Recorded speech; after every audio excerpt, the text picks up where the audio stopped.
Recently, a new administration has taken over the executive branch of the United States government and also both of its auxiliary, the House of Representatives and the Senate, which brings to mind an idea that I've kind of been dancing around with in my head, but seems appropriate and relevant to talk about now.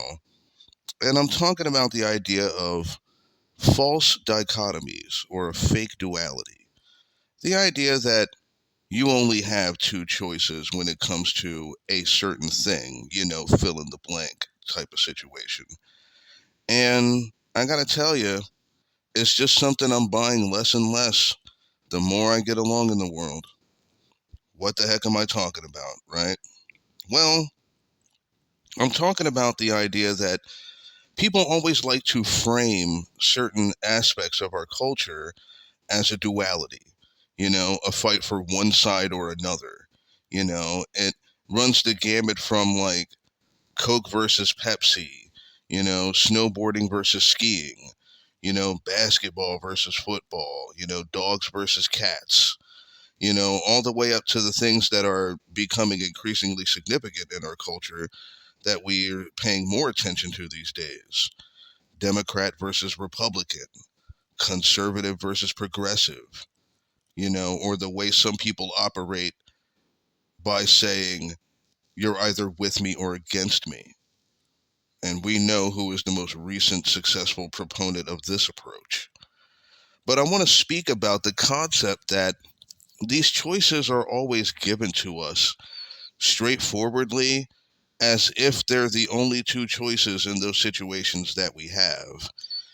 And as I get older, I'm finding out that that's not really true. I mean, take Democrat versus Republican.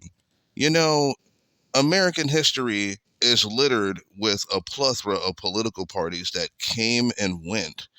And it wasn't unusual to see people adopt a different approach that extended out to third parties that could have been viable. And it just made sense that there would always be a plethora of options when you look at historical record and you look at modern times, and it makes you question why we think it's only going to be Democrats versus Republicans.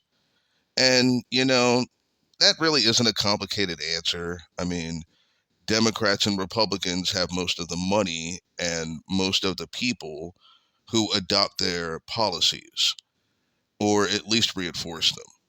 And that, well, that flies in the face of logic. It doesn't hold up to scrutiny. I mean, third parties do exist. And even though we like to characterize a third party vote as a waste, that wouldn't be the case if enough people turned to a third party.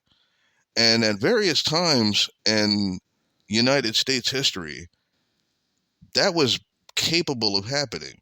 We could have a much different political landscape than we have now, but we opted for something that feels comfortable, a dichotomy, a rivalry, two halves of a coin, duking it out in a sense when it comes to, legislation or, political ideology. But there's more than just the two, obviously, even when it comes to thinking of it as conservative versus progressive.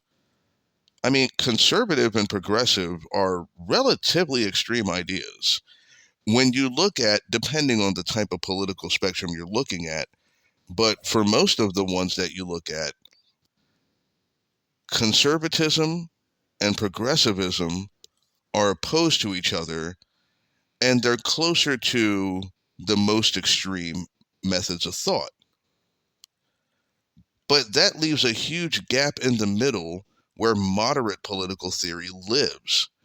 And I think a lot of people would be surprised to know that their viewpoints, if it falls in line with the aggregate, are decidedly moderate. And yet we're forced to make a choice between two political parties who have shifted to represent the extremes. And to me, that seems a little suspicious. And it seems the product of a false dichotomy.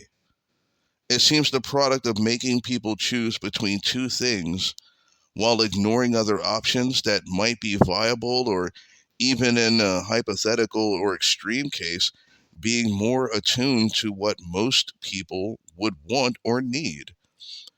And I bring this up because I feel like these political divisions are only going to become more ingrained, and more people are going to respond to it with the idea of, you're either with me or against me. And I hate that concept. There is a middle ground. There is a gray area that can be examined. We can be made to make compromises that benefits everyone. But as long as we govern ourselves by these false dichotomies, these fake dualities, these two things that are supposed to represent the whole, then we're going to continue to fall into those kind of traps. And, to me, the big thing about it altogether is that people, by and large, contain multitudes. We all do. I do. You, the listener, does. Even the people that exist outside of our perception, they contain multitudes. And nobody is ever just one thing, even if it's versus another thing. No one's just black or white. I mean, figuratively and literally in a lot of cases. No one is going to have either a Coke or a Pepsi. Those aren't the only choices you have. And I just think it's a little suspect that the power structures we have want us to choose between one thing or another explicitly. I mean, this even comes from something that harks back to my childhood, the Cold War, in which the world was made to decide between one side or another, but there was a huge middle ground. And that idea of the middle ground still exists to this day. And all I know about false dichotomies in general is that they're usually bogus and meant to disguise other choices that people can make. And that lowers things like diversity, and it disincentivizes people to find the answers they're actually looking for. And with a major executive order outlining another false dichotomy, it definitely begs the question why those things are so comforting to us. And we should look at them under the microscope. And yeah, just to put that out there, if you're wondering, there are not just two genders. Of course there isn't. But ultimately, that doesn't really matter, and there shouldn't be a law made about it. That makes about as much sense as declaring that shoes are to be worn on the feet only. This is what false dichotomies do to us. They make us not see the world with the myriad of color that the world is actually composed of. We're too close to the elephant on this one, and we need to just take a step back and observe the entire environment. I think that would be healthy for a lot of people to examine even the fringe choices and see where their real loyalties might lie or what their beliefs actually are. And don't fall into the trap of power structures trying to convince you that you have to make one of two choices. You never have to. You have a world full of choices, a vast world full of choices. And a well-lived life will be able to have a myriad of choices that make their lives comfortable. Don't let them fool you into thinking it's us or them. It's much more than that, and it always will be. Thank you very much for listening. Don't forget to like and subscribe and leave a comment. This channel's all about starting a conversation, and I'm going to be working on a new video week for week. Hope you stay tuned. Talk to you next time.